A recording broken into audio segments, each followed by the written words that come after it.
Call to order the April 11th, 2023 Board of Directors meeting for the South Granville Water and Sewer Authority. I'd like to welcome everyone here tonight. We appreciate your attendance, and if we will, we'll just go ahead with our roll call. Councilperson Jordan is absent. Commissioner McLeod, Present. Commissioner Gooch, Present. Commissioner Karen, Present. Commissioner Kaczynski, Present. Commissioner Way, Present. and Councilperson McKillop, Present. all are accounted for. All right, thank you. And now we'll go to Commissioner McLeod for our invocation. Let us pray. Lord, be with us this evening as we do what's best for South Granville Water and Sewer Authority. Lord, we ask this in your son, Jesus' name. Amen. Amen. And now for the Pledge of Allegiance. Mr. White. I pledge allegiance to the flag of the United States of America and to the republic which stands one nation under God, indivisible, with liberty and justice for all.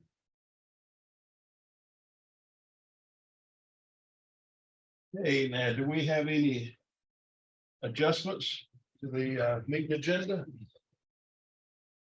If not, call for a motion to approve the agenda. Motion. Have a Second. motion, second. Any discussion? All those in favor say aye. Aye. Motion carries. Review and approval of the minutes from the March 4th, 2023 regular meeting. I trust everyone's had a chance to read these and go over them. Is there any questions, any comments on the minutes? If not, call for a motion. Motion to approve. Have a motion to approve. Second. Way, second by Commissioner Karen. Any discussion on the motion? If not, we'll go call for the vote. All those in favor? Aye. All those opposed? Motion carries. Public comments. I think we had one mailed in, email. I received written comments via email from Mr. William Dyer of Creedmoor. That, and if I may, Mr. Chair, that was relative to our budget public hearing this Okay. evening, so I think we should keep it within that context. And I think that we did email to the board a public comment for general comments as well. So And the general comment will be entered into the record. that is correct. Okay, do we have anyone present to make any comments? No one signed up? No one signed it. Okay. All right, then we'll move on to board discussion items. I didn't see any. That nobody, has anyone got any discussion items? All right, then we'll move on to our presentation of the budget, and I think our executive director has some things to say before we go to the public hearing. I sure do. Thank you, Mr. Chair and board members. What I would like to do before we actually have the initiate the public hearing is just go over the fiscal year 23-24 proposed budget message. You'll find a copy of that in the booklet that's at your desk. You'll have a copy of the complete budget in front of you, including a copy of the capital improvement schedule in the back, as well as schedule of rates and fees and charges that are proposed. So as we get started, and I think this would be a great opportunity before we have the public hearing also to go over some budget items or any questions that the board members would have. Or if you prefer, the public hearing, Mr. Chair, can start after that, and I'd be happy to answer any questions by the board members about the budget once the public hearing is closed. Please note that the public hearing is required as far as the approval of our budget. So this is something that we will hold this evening for our proposed budget. Additionally, we have a schedule moving forward that we will look to approve the budget at the May meeting. And then we also have an opportunity in June to approve the budget if it's not approved at the May meeting. Please also note that any changes that are made to the budget or proposed by the board members does not require an additional public hearing after this evening. We have basically satisfied that requirement. So I just want to make sure that you're clear on that. Before I get started also with my message, I'd like to thank the Finance Committee members for meeting with staff in February and March of this year for our budget discussions. Thank you very much. Commissioner Kuczynski and Councilperson George, who's not here this evening, but wanted to thank her just as well. The discussions were very good and allowed us to come out with a recommended budget that we'll be discussing this evening. I also want to mention that absent from our meeting this evening is Mr. Richard Ballmer, our Finance Director, who is on leave and unable to attend. So I will be carrying the load for the Finance Director this evening. And when we get into budget questions, if there's anything that I cannot answer, of course, I will write that down and we'll get answers back to the board members well in advance of next month's meeting, if you're okay with that. So I have plenty of information here, so if there are any questions, we can dive into that and we'll be able to move on forward with that. So again, thank you very much. Thank you. In accordance with North Carolina General Statute 159-12, filing and publication of the budget, the South Granville Water and Sewer Authority shall hold a public hearing on its proposed fiscal year 2023-2024 budget to allow persons to be heard. The fiscal year 2023-2024 budget public hearing has been publicly noticed on the Savassa website and the Butler Creedmoor newspaper, 3/31/23 and 4/7/23. And now we call to order the public hearing. And our proposed budget ordinance will be read aloud for the record. Very good, thank you. So what we've presented this evening, instead of me doing the reading, we've actually have a presentation that our PIO Board Secretary has put together for a recording for this evening. So Crystal, when you're ready. This is a presentation of the South Granville Water and Sewer Authority Annual Budget Ordinance for fiscal year 2023 to 2024. It is estimated that the following revenues will be available in the Water and Sewer Fund for the fiscal period beginning July 1st, 2023 and ending June 30th, 2024. In comparison to the approved fiscal year 22-23 budget, the fiscal year 23-24 water sales and sewer use charges were estimated using a revenue increase of $400,000 for water, $650,000 for sewer, and $96,225 for capital. Revenues are listed as $5,700,000 in water revenue, $8,800,000 in wastewater revenue, $303,500 in non-billing revenue, $486,155 in interest income, $0 received from other financing sources, $0 in transfer fund balance. Total revenues and other financing sources equate to $15,289,655. The following amounts are hereby appropriated in the Water and Sewer Enterprise Fund for the fiscal period beginning July 1st, 2023 and ending on June 30th, 2024. Expenditures are listed as $766,305 for the Administration Department 7110, $137,308 for the Human Resources Department 7114,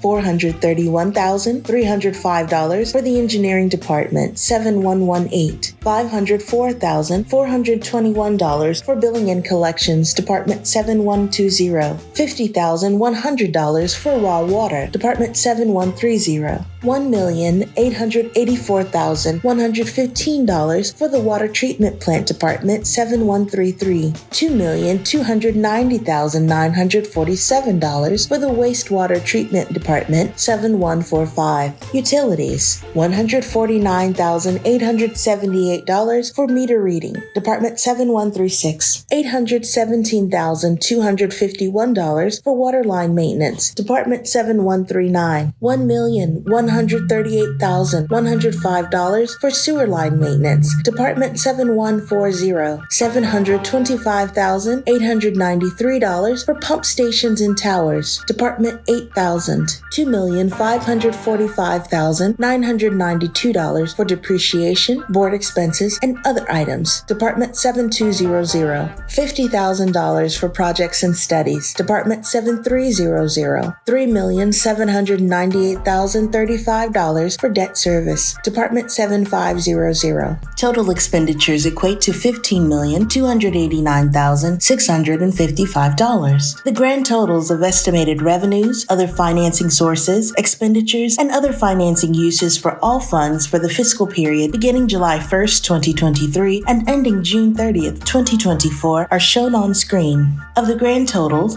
revenues equate to $15,289,655, while expenditures equate to $15,289,655. The executive director shall have the authority to reallocate appropriations between line items within a department up to a maximum of $10,000, except for salary and benefits. Such reappropriations must be recorded like other reappropriations and reported at a subsequent Board of Directors meeting after the funds are moved. All transfers must be in accordance with the North Carolina General Statutes. The executive director shall not have any authority to appropriate fund balance or to increase total appropriations. The finance director shall establish and maintain all financial records, which are in accordance with this ordinance and in accordance with the appropriate state statutes of the state of North Carolina. This concludes the Sequasso presentation. Okay, thank you. Mr. Gore, you have any comments?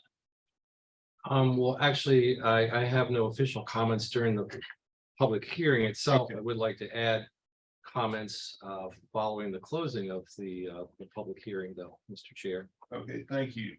Did we have anyone from the public sign up for public comments? We did not. Okay. So the public comment, will that, do we need to read that into the record or just enter it into the record? No, we will do the same. We will just enter that into the record as pertaining to the public hearing this evening. Okay, thank you. Well, if there's nothing else, then we'll call our public hearing to a close. And our next step is we kind of have three choices. If it's the pleasure of the board, we can approve the budget tonight. We can approve it at our next meeting. But our June meeting is the deadline because it has to be, budget has to be in place before June 30th. So what is the pleasure of the board? I would like to present this to my board before making a decision. Okay. Is it? You haven't presented it to them before now. It's been out since March. We haven't had a meeting since the middle of April. Okay. Okay. Okay, Actually, the middle of March. I'm sorry. okay. Any other comments from anyone? Wait. I felt like clapping. Crystal, you did a good job. Yes. Very, very good presentation. I mean, the AI and the straightforwardness, I mean, it's awesome. Thank you. Budgets are boring. You made it fun. I know, Yeah. right? Right? Well, and if I may, there's a couple things that come into play here. It gives us a great opportunity then to present this budget message on our social media, which is Very very much so. important.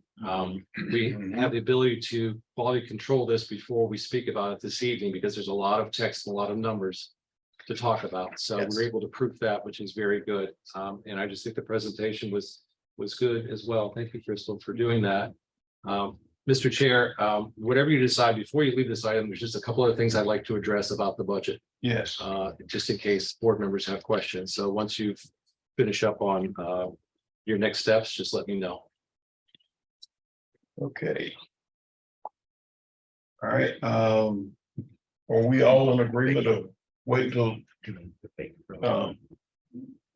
May to vote on the budget? That gives some time to digest it. That gives more time to digest it and get through with it.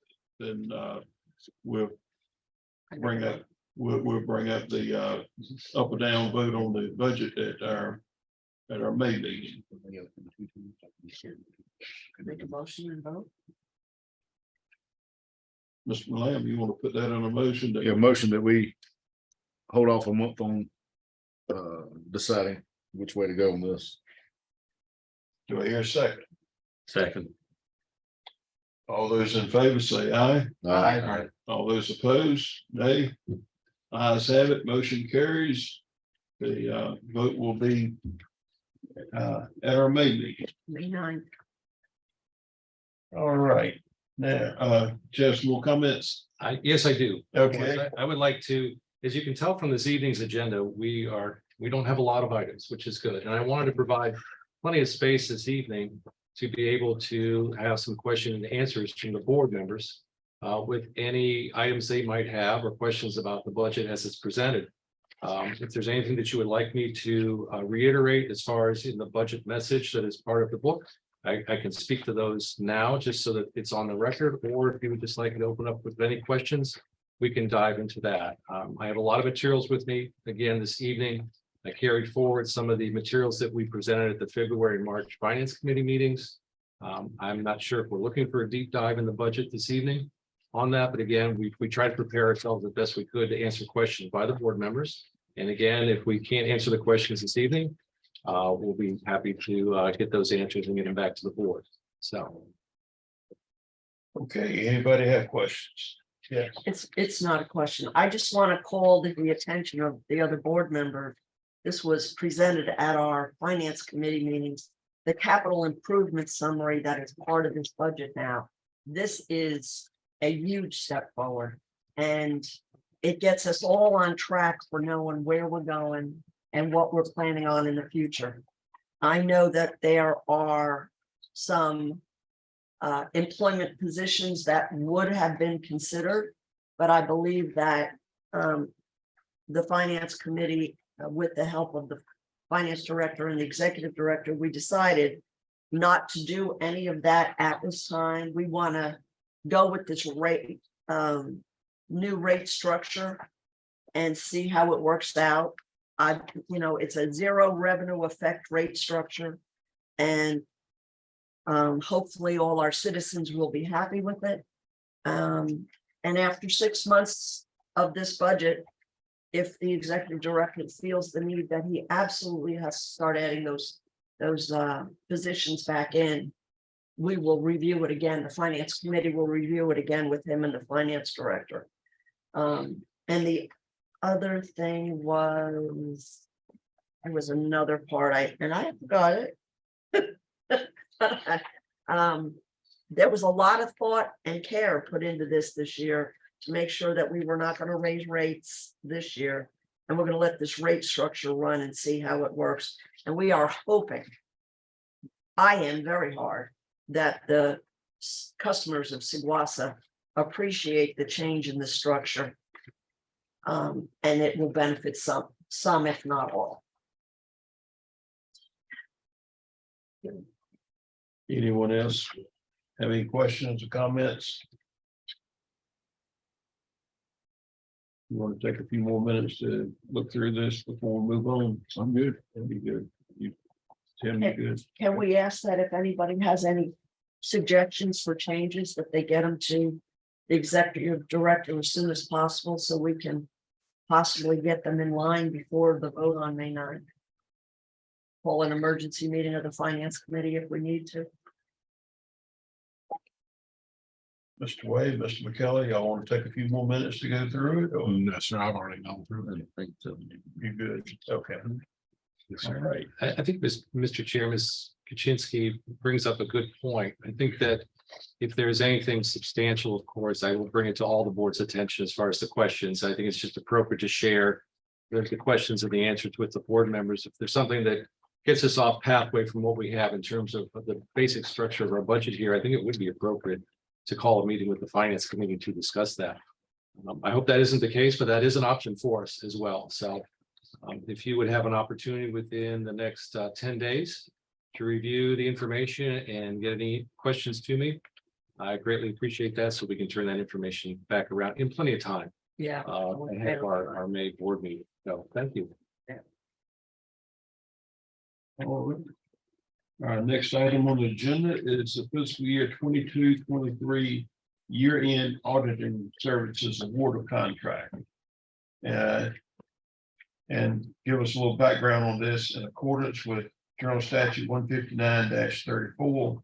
The authority shall have its accounts audited as soon as possible at the close of each fiscal year by a certified public accountant. Saguasa anticipates a single audit for fiscal year 22-23 and subsequent years due to grant funding.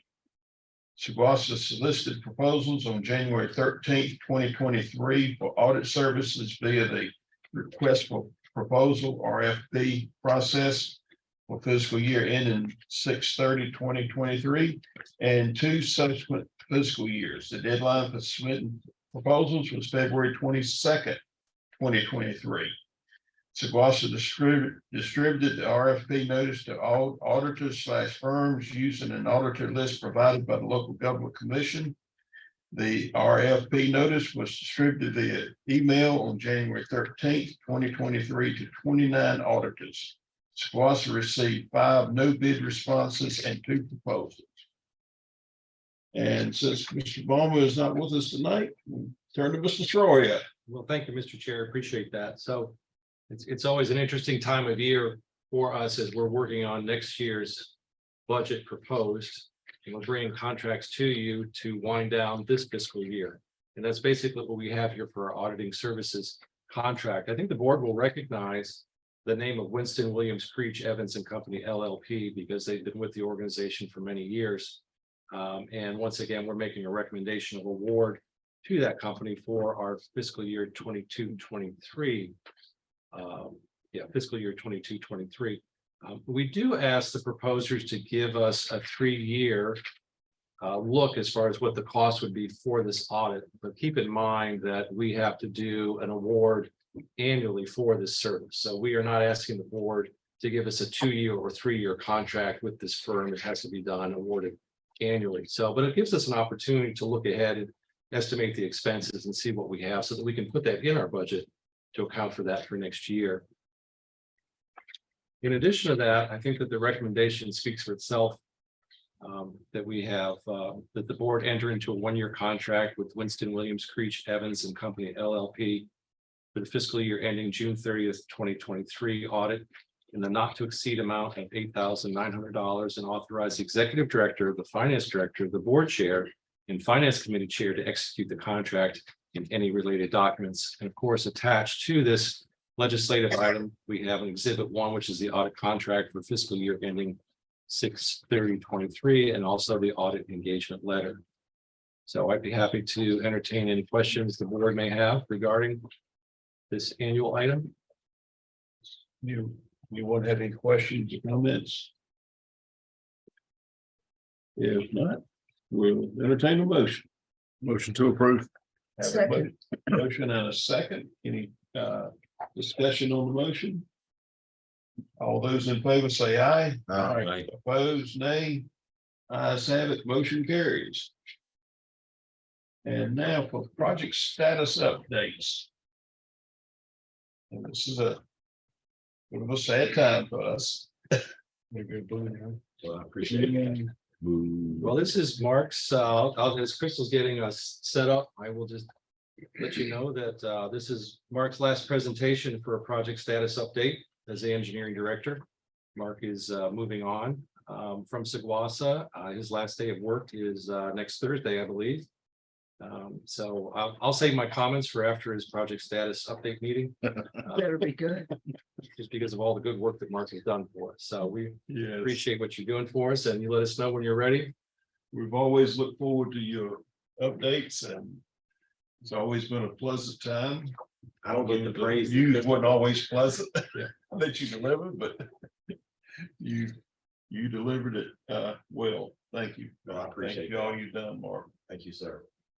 So our updates tonight, I've got 5 topics to run through tonight. One is the final update for the wastewater treatment plant, 36-inch sewer line repair. We've got the I-85 sanitary sewer project, lead and copper rules revision project, the PFAS sampling, and then finally the 16-inch water line repair that occurred last week. So first on the list is the repair at the wastewater treatment plant. You're very, very familiar with the 36-inch repair project. We've had to come and ask for additional funds to wrap that project up. I do not have the final cost yet. We're working with the contractor now to just now have that final cost and the presentation. We're just trying to make sure we get it on all screens, Mark. Okay, There we go. Just put in the crying staff GIF across the bottom. so March 17th, the pipe was installed and placed into operation, and the bypass pump system was taken offline. So at that point, the plant was operating as normal. The week of April 3rd through April 7th, the electrician installed the conduit and reinstalled the power and comm lines that had to be pulled out and temporarily relocated. April 11th, the fiber optic line installation was completed. There was a delay in getting the fiber line here, which is why that took until April 11th to install that. That was, I guess it was on back order, but it took the electrician a while to get that. When Sunbelt Rentals came and picked up the pumps, the ground was wet and they eroded the area up pretty bad. So we requested for them to come back, and they're scheduled to come before the end of the month to regrade the areas that they caused ruts. At that point, the project will be 100% complete. So following this slide, we'll go ahead to the next. So that showed these pictures show what the site looks like currently. You can see the new manholes installed, sticking about 6 to 8 inches above grade. The area around that has been graded, seeded, and strong. So it's a little anticlimactic seeing that after all the trouble we went through just to have that picture there, but that makes us pretty happy to see that. So the next picture, okay, I guess they were out of order. I apologize. So here are pictures from, so you can just see some of during construction. On the left was some of the bypass pump system that was installed. The picture on the right shows the excavations, the manhole shoring box that allowed us to work safely in that 10 to 12 foot deep hole. And then in the middle there, you see a picture from whole grade of the excavated area. So next slide.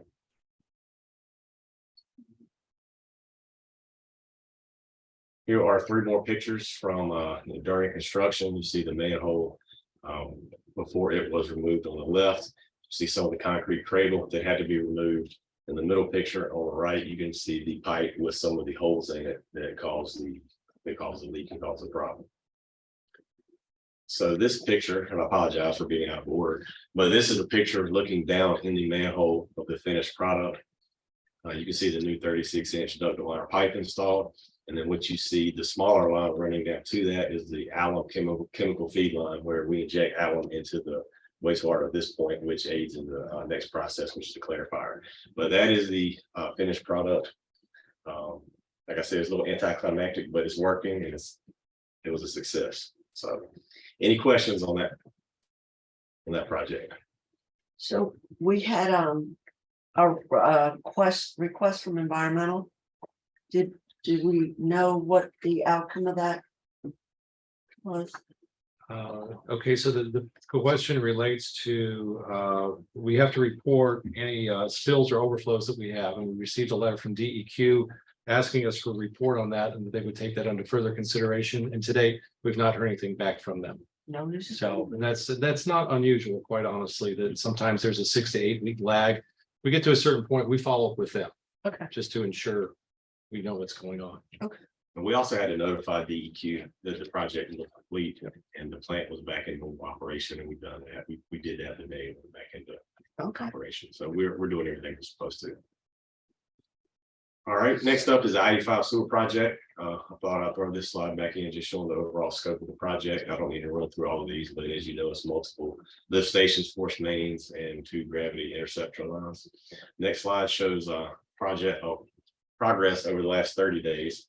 So I put in here that CDM submitted the preliminary engineering report and environmental assessment to USDA as part of the funding application. I think that's actually going to happen tomorrow. Our finance director had a few questions about the PER document, and CDM is making a couple of edits to that. It should be done tomorrow, and I anticipate that being submitted. So the application should be in tomorrow. Notifications have been provided to NCDOT in anticipation of geotechnical borings. We are, I believe it's 40 or 50 bores we're doing across the project, and a lot of those are going to be within the DOT right away. So we have notified DOT that we will be out there taking geotechnical testing. We finalized the boring locations. We developed alternate site layouts and influent channel options for East Milton Lift Station. So really trying to nail down what that site is going to look like and how the flow is going to enter that station. So we looked at those alternatives and we come to the decision. So we can move forward now with that design of the East Milton Station, and we're continuing the development of the 30% design drawings. Go to the next slide, please. So over the next 30 days, we'll have a completion of the 30% design drawings. That's actually scheduled for completion on April 27th. 30% design drawing review. We have a meeting scheduled on May 10th, where multiple members of the staff or field staff will be together to review those drawings, provide comments. Over the next 30 days, we also think that the plat for the proposed Joe P. lift station will be complete. And at that point, we can proceed with land acquisition and negotiations with the landowners. And we're also going to schedule a pre-application meeting with the U.S. Army Corps of Engineers, which that's required with all the wetland impacts that we have on the project, stream impacts. We have to get 4 permits for that. And then finally, we're going to schedule a pre-application meeting with the city of Creedmoor for the Joe P. lift station. So that will take a site plan and zoning permit. We've already talked some with Mike Frangos about that. So they are aware, but we want to have a meeting with them just to review the site layout, make sure we're meeting all the Creedmoor requirements. So are there any questions on the ID5 project? All right. So lead and copper rule revision. So just a brief summary of this project, and we've talked several meetings about this one. But the EPA implemented a rule that has to be into effect. All utility providers have to meet those requirements by October 16th of 2024. There's 8 different rules that we have to meet. I don't have those listed here, but one of those big items is to have a service line inventory. And that's really the heart of the project for us. Go to the next slide, please. So we have discussed this project. We presented the contract to you, I believe, is the last meeting where that was approved.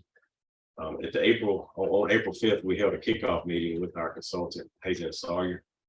And I've got 4 other milestones listed here coming up that are pretty high priority. July 1st, we'll have the record and code review complete. So what that means, they have come in and they've gone through a lot of our database plans. They're looking at those plans, trying to figure out or use our existing records to determine what some what service line materials we have. You can look at some plans show that, some plans, depending on the age of the plans, can give you a pretty good idea of what materials were used. But that record review should be done by July 1st. October 1st, we'll have a lead service line framework and the software package set up to collect all that data. August 1st, we'll have the targeted sequential sampling plan ready, where we have to go out as part of this process and take samples to determine if there is lead in the system. And January 1st, we'll have a service line identification action plan complete. And with that, we'll have a targeted process to go out and try to actually dig up and identify some of these potential lead service lines, or just get the materials of any service lines that are not able to be identified through the record search.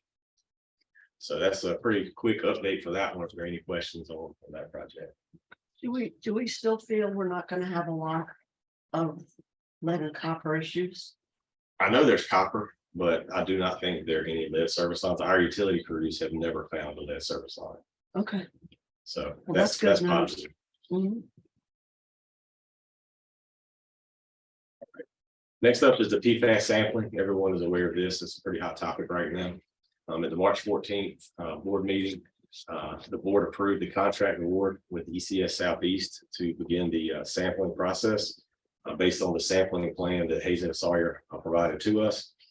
April 4th, the first round of grab samples were collected by Southeast. So that was last week. They went out, and I've got a map coming up to showing the locations where they put a boat in the lake, went out, collected those samples, and also took a sample from the raw water pump station at the dam. What was that last May? So in May, we don't have a set date yet, but we had the contract was to do 2 months of grab samples. So the first, like I said, was April 4th. So sometime early May, I anticipate the second round of grab samples taking place. And I talked to ECS today, and we anticipate the lab having results back by the end of the month. They said they anticipate around the 26th or 27th. So. Would you repeat that, Mark? I just want to make sure I have those notes. We took them in April, we collected them. And when are they gonna be back? Around April 27th, by the end of the month. Within 30 days. Yes, Okay, so I think the last samples we had taken in September, October, November, we got in, when was it? February or March? March. February, March, I yeah. think it was With the March. DEQ was Yes. grabbing, okay, just want to make sure it's clear. How far away is the lab? They're They're from sending state though, samples. right? That's correct. So, Yeah. So we got a quicker turnaround on this, which is great. Right. Thank you. So in-house, as opposed to the state. Yep. But ECS is using, I believe it's Pace Labs. They're out of Raleigh. Pace. You said pace. Pace. Yeah, That's who STEM uses for their water samples. yeah. They've been around a long time. So I was concerned, I was curious how long the turnaround would be, so I reached out to them today, they checked with the lab and that's what they came back with, Great. so. All right, and this is a diagram from the sampling plan provided by Hazen that just showed the different locations. You can see the red circle there on the map throughout the lake where those samples were taken. So the second round of samples will be taken in approximately those same locations. So with that, are there any questions on the PFAS project? All right, and I Amazing believe, at the turnaround time when we're having it done and contracted ourselves and then. Turnaround time is so much quicker. Mhm. I wonder who DEQ used for their test. Well, they- Do they have their own? I'm not sure. We didn't go that deep into it, but I like to take an opportunity before Mark moves on, just to remind the board, in my monthly update report to you, we talk about what our next steps moving forward. I mean, we will have PFAS testing occurring throughout the next 12 months. And our next steps also, as we're watching the EPA rule on PFAS as far as maximum contaminant levels and how that rule develops over the next 12 to 16 months. And then the timetable, Saguasa is moving forward with, we're going to be developing an RFQ, request for qualifications, to select an engineer for design build project for the water plant to deal with the PFAS. So that's going to be something that the board will see in the next couple of months as we bring a contract back to the board so we can get started on that. You might ask why a design build contract? It's basically, instead of design bid build, it's a little bit quicker in terms of getting the project done. And when you have the design engineer that's also doing the building at the same time, as they're designing and finishing the design, they can more or less order the equipment and keep things moving faster than it would be to complete the entire project, bid it out, place the order and do the construction. And we're going to be under some time constraints as far as we understand, once we understand when the final rule is completed and the compliance period that we'll have after that. So I just wanted the board to appreciate that this is a fast track for us. And it's great to have this PFAS sampling going on at the same time that we're moving on that. Not so much a question, but a statement. It's very interesting to see the locations in the lake where we're doing the sampling. And then the track back to where we think these man-made chemicals may have come from. Because obviously, the chemicals didn't exist prior to, we'll just use World War II because that's the Butner, Camp Butner folks. So a lot of folks are trying to say that it's military related because, you know, we hear about the Camp Lejeune firefighting foam all the time. And in this region, we didn't have that. Obviously, this is a pre-World War II base, and the chemicals didn't come online until the late 40s. You know, obviously, World War II ended in the end of the 40s, but interesting to see where we think maybe these chemicals came from. I mean, that's kind of where I'm thinking, like long term, where we think, well, obviously why we're tracking in the lake where these samples are coming from.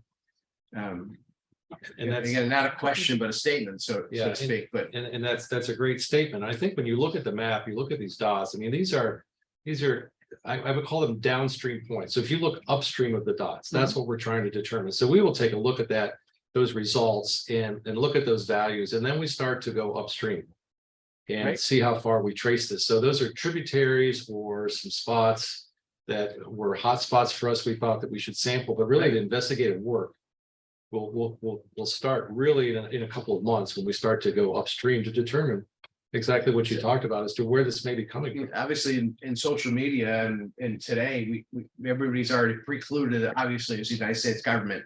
This is a military base and it's their fault. Mhm. So it's interesting to me to see as we're doing these sampling, and I appreciate the fact that we're doing like the geographic locations on this lake to kind of try and narrow down where the heck did these come from? It was man-made chemicals, not existing in nature prior to, I think they were invented in what, 44, 43, I thought it was, yeah, around that, Yeah. yeah. And So, Tim, we've heard about ordinances in the grounds around Butner. right, but I mean, you think about what they utilized in the 40s, and phosgene was like a big thing, and those kind of things from a chemical warfare standpoint, but these chemicals did not exist Right. Before. then. until very late in the war, after Camp Butner.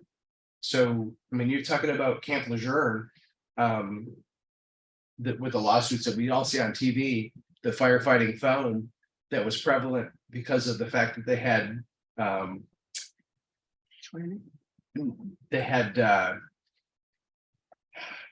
jet fuel type things that they needed to fight fires. Camp Butner did not have the worry of putting out jet fuel fires. Right, It right. wasn't We didn't have an airport. it wasn't an issue with, when you have these like chemical burns. We had a tanker truck, actually a hauler truck in 85 that they needed to get some foam to put out the fire because it was loaded with and I digress, I apologize, but it was loaded with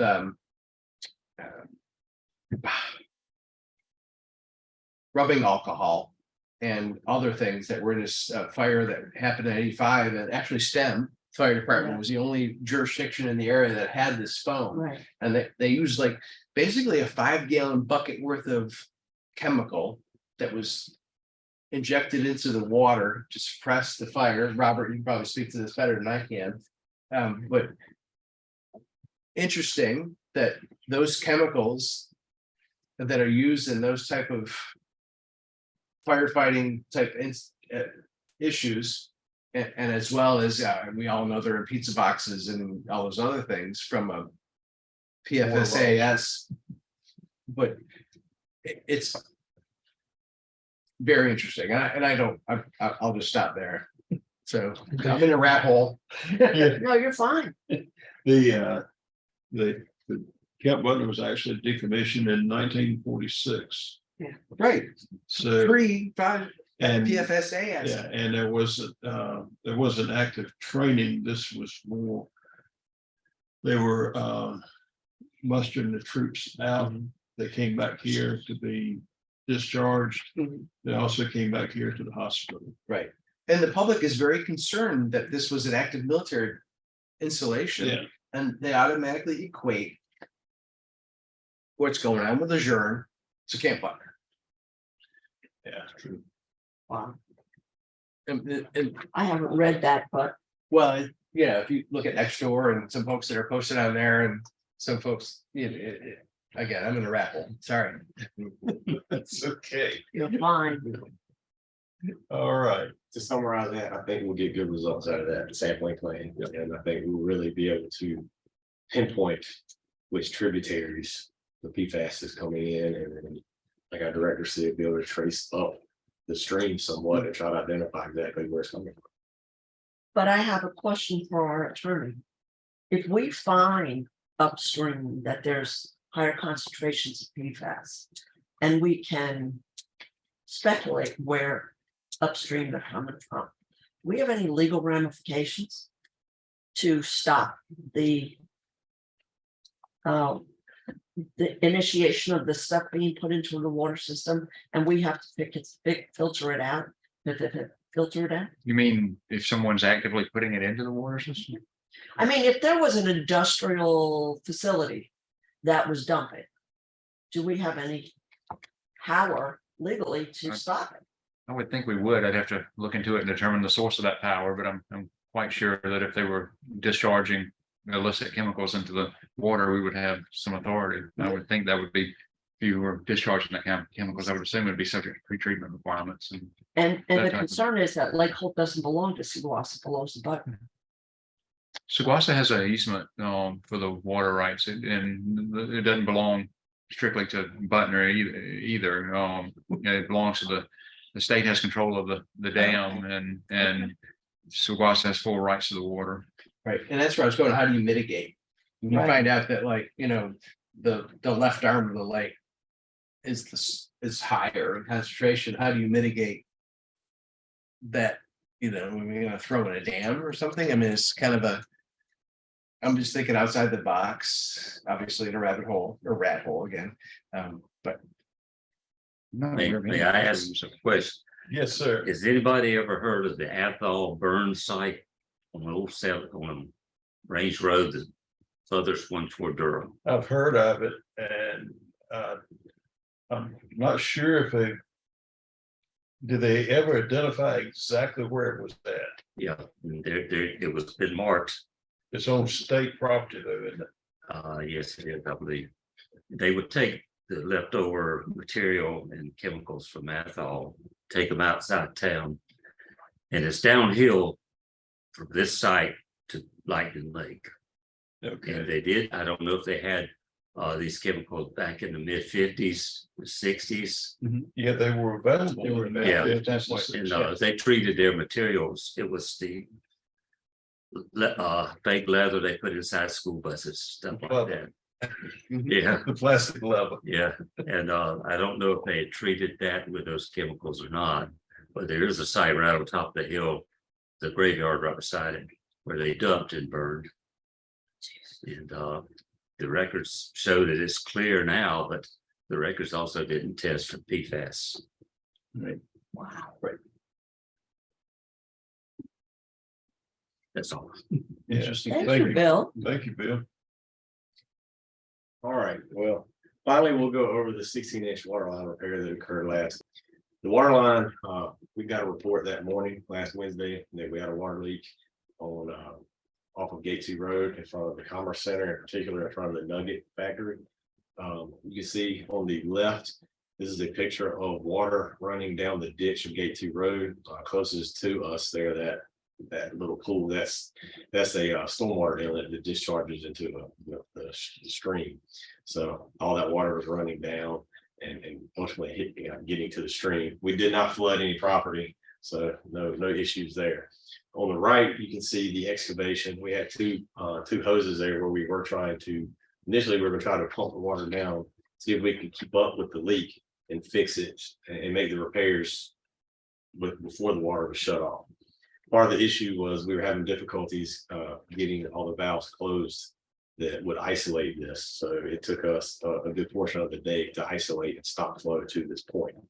But the pumps could not keep up with that, so we could not make the repair with the pumps, and we had to get the water isolated. Next slide, please. So these are pictures from that night. The left, you can see after we had excavated the pipe, we ultimately called in assistance from a contractor. There was rock around the pipe when it was installed, and our equipment our excavator is not large enough, not powerful enough to break through that rock. So we needed a larger machine. So we had a contractor come in to assist us that night with the larger excavator so we could break the rock up. Plans I found for this pipe show that it was installed in about 1998. That's the best I can tell right now. So this is PVC pipe installed approximately 1998, 1999. So on the left, you can see guys working in the hole. What we found, there was an original break in this line at some point before Seguasa. We found that there was a repair clamp installed on this pipe. The picture on the left, the guy that's leaning over the pipe, he's trying to pry off that repair clamp in that picture. You can't really see it very well. There's a silver piece there. But what occurred, the crack that was in the pipe that the repair clamp was meant to repair decided to crack another 8 feet. So the picture on the right, you can see the extent of that crack. So it went well beyond that repair clamp.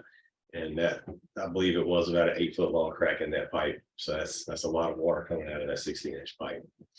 Next slide, please. So you can see on the left, a larger excavator there that was helping us make the repairs.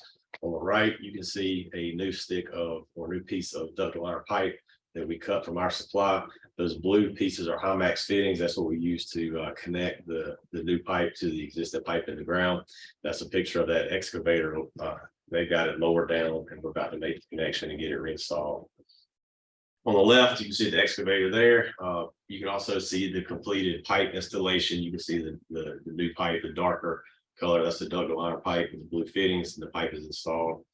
Our dump truck is on the right. We brought in stone to backfill the hole. As you can imagine, the ground there was extremely saturated and not very good for backfill. So we put a lot of stone in that hole. Still need to do a little bit of cleanup, but we made good efforts that night. On the right, you can see stone in the hole and just a small bit of the pipe is shown. Next slide. Okay, I guess I don't have any more pictures. I thought I might have one, but ultimately that night we got the water service. The towers that had drained started filling back up before midnight. The pipe installation was complete, and I believe we left around 4:30 a.m. So everyone Thursday morning should have had complete water service. So any questions about that So repair? this was a 1998 pipe, approximately 25-year-old pipe, not a 1942 pipe. And do not know why it broke. Well, it broke Yeah. from a previous repair. Does that tie into the old line station sanitary district, or do you, Yeah, that line the feeds, secondary line going into that district? that line, as far as I know, it feeds Will Suit Road and East Line Station Road. And that supplies a lot of industry along Yes. there on line station. Yeah, that's why we had a lot of outages or service outages that day. I know a lot of folks lost water for a period of time. Supplies a lot of homes through there, A lot of but it also businesses. supplies a lot of industry. Want everybody to know we repaired it and got it back online as quickly as possible. So we did everything we could. So we rented the excavator, but we have the personnel to run the machinery. So we called in, I guess you could say we called in backup. Okay. Contractor, so they had a crew plus their machine there to help us get it installed quicker. Well, we got our phone call from Seguasa telling us that the water pressure we never lost water pressure at our house. Well, Never that's lost good. water or pressure. I don't know what happened in Davenport. I don't believe Stem or Creedmoor had any Different. pressure on. Well, when the phone call came, I was But, surprised. I didn't know we did that, but I was grateful. So Creedmoor fills from 56, correct? Correct. So they would bypass that.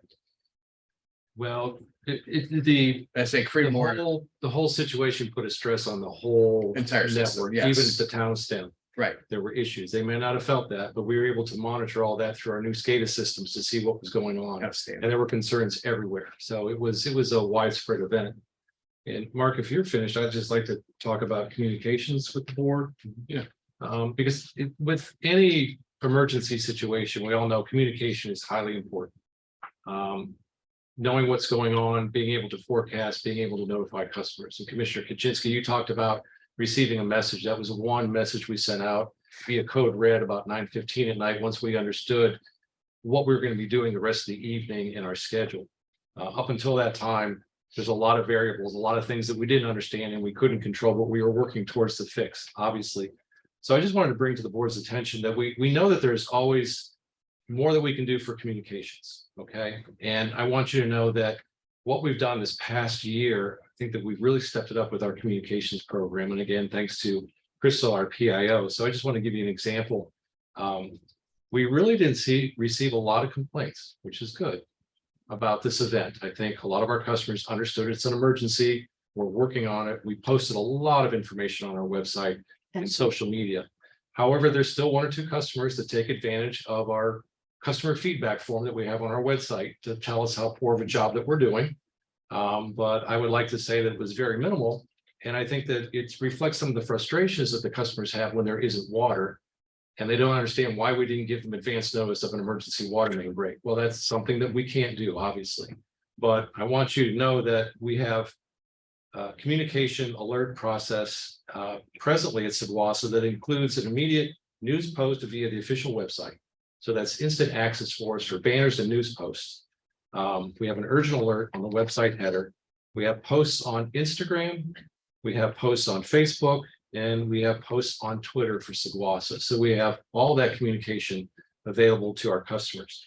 Latter three items I talked about, Instagram, Facebook, and Twitter, notify customers directly if they choose to follow the official Seguasa page instantly. They're notified. So as we're posting, if they want to get notifications on what's going on, they can receive those. So some of the concerns we had in this one example here is that we didn't notify the customer directly or put something on their door that they're going to be without water.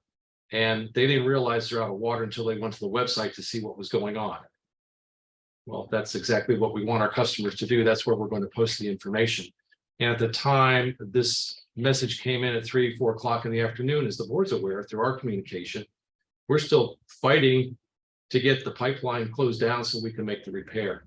And as the board knows, we took advantage of coordination with Granville County and their Emergency Operations Center to issue a code red, basically to a wide area of Seguasa to let them know pretty much here's what's going on, here's what to expect in the next 10 or 12 hours, which I think was a great way to communicate through everybody. So I just wanted to bring that to the board's attention and get on record that there's great ways for us to communicate with our customers, and we will continue to develop additional means to do that.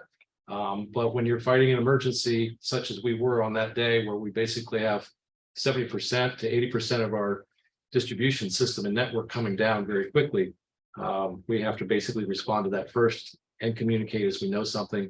We don't like to put out information that says nothing.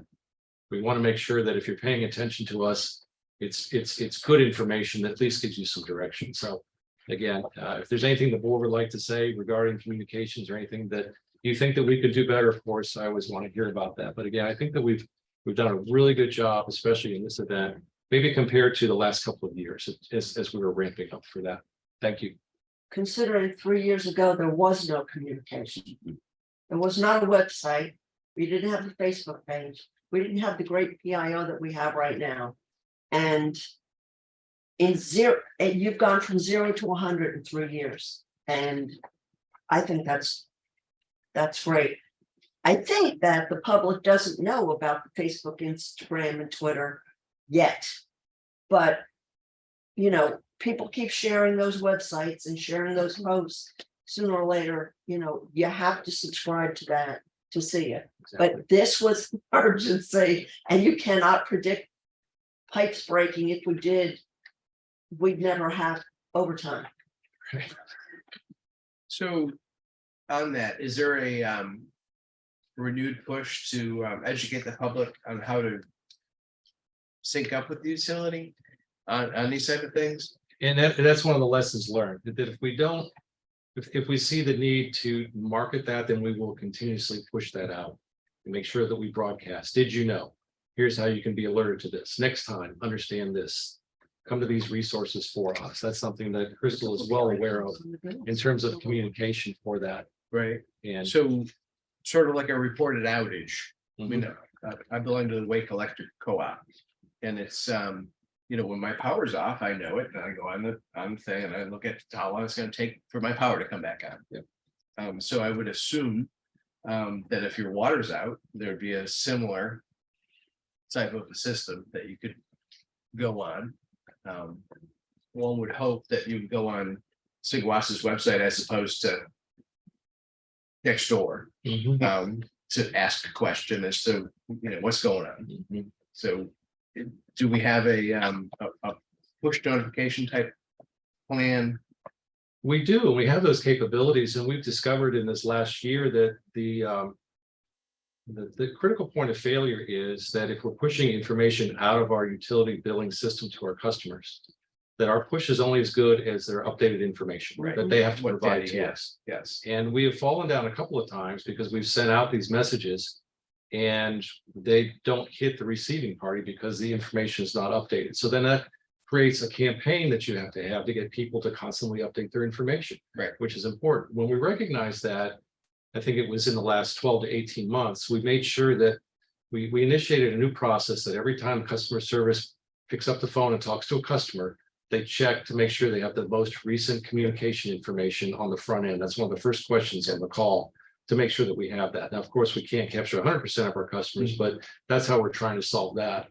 We have some opportunities with some of the new software we're looking at, which is part of next year's proposed budget, to update our utility billing system, where we actually will have greater messaging capabilities to do those push notifications directly out of that system. Once again, recognizing the information is only as good as what's been provided to us, but in this last case, we thought that the better information, because it was a little bit outside of our customer base, we wanted people to understand, we did the code red push as well.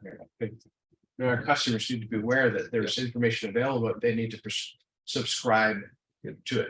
Yeah. Okay. All right, anything else?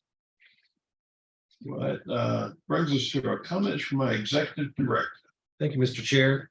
I just want to speak again to the budget, the proposed budget that you have in front of you here for review. That creating the budget obviously is a team effort, and as such, I greatly appreciate the collaborative efforts, input, and discussions with the Finance Committee members, the Saguasa Board of Directors in general, and Saguasa's leadership team, which includes Richard Ballmer, our Finance Director, Mark Hamlet, our Engineering Director, Priscilla Adcock, HR Manager, Crystal Lee, our PIO, Cody Norwood, our Wastewater Treatment Superintendent, Jonathan Yancey, our Water Treatment Superintendent, and Robert Jackson, our Distribution and Collection Superintendent. Without them, we wouldn't have the budget that we have in the operation with the CIP that we have attached to this. So thank you for that.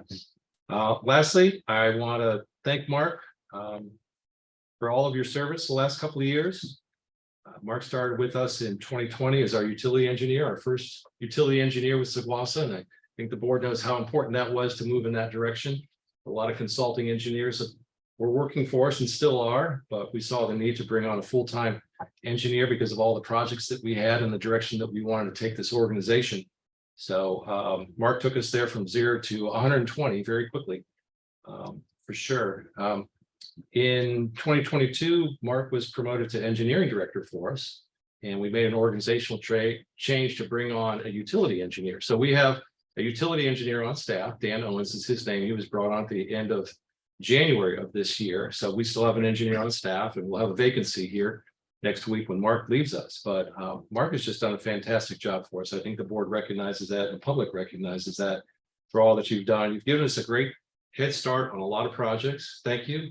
And we'll continue our best to keep everything on track. And I'm sure the board was thinking during the presentation, well, who's going to do this project? Who's going to manage that project? What's going on here? Well, I'll just say that I'm taking the lead on the I-85 project.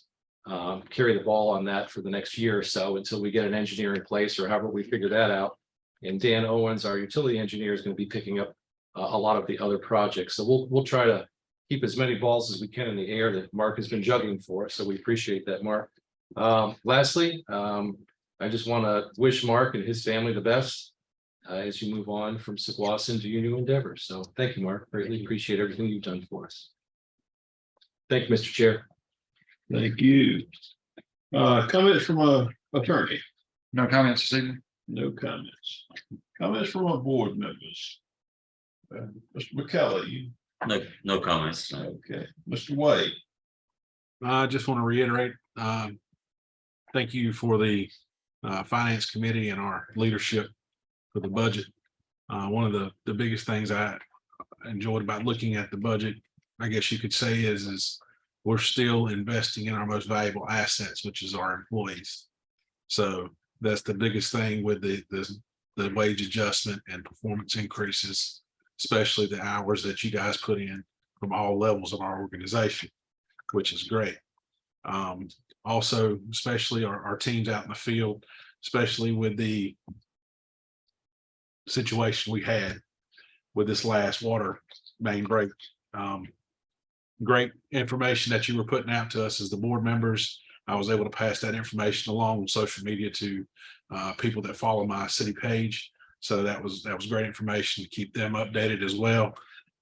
It was a long day. It was a lot of hours. I'm sure people were wet and tired and muddy. So we appreciate our field crews for that. And most of all, being still a newcomer to the board, I appreciate everything that you've done, Mark, to, further the organization. I've always found that your information was on point. It was very detailed. And if you didn't know the answer, you always got back to me with the answer. So thank you for that, and nothing but the best for you on your future endeavors. Appreciate it. Okay, Mr. McLean. Thank you for everybody had anything to do with the budget. And Mark, thank you. You did a great job the whole time you've been here. And thank you for keeping us updated on all the information. Okay, Mr. Karen. Not to reiterate everything, but Mark, appreciate your services in Wassa and the rest of the staff that are still here. You're outstanding. And I hope you get to fly a barrel kite with your kids and move forward and Godspeed. So thank you very much. Thank you, Ms. Kaczynski. I can't say a word to you. We have become friends in the years that you've been here. And you've always taken my calls and answered my messages. And it's going to be very hard to fill your shoes. I remember when Scott said we needed an engineer the first time, and I thought, we need an engineer. Now we need another person. But you have been so valuable to this organization in the short time you've been here. I can only imagine where we would be if you were staying. But I understand you have to go. And I wish you the greatest success in your next endeavor. As far as the budget goes, I want to point out to the board that, and to our customers, there is no rate increase in this. There is a rate change. There is not a rate increase in this year's budget. And we needed no fund balance to budget it this year. And I'm really proud of those two facts in this budget. And I hope that it turns out to be as good as I hope it will. The SCADA system apparently was worth its money, and it got us to this leak in time. That was a big crack in that pipe. That was huge.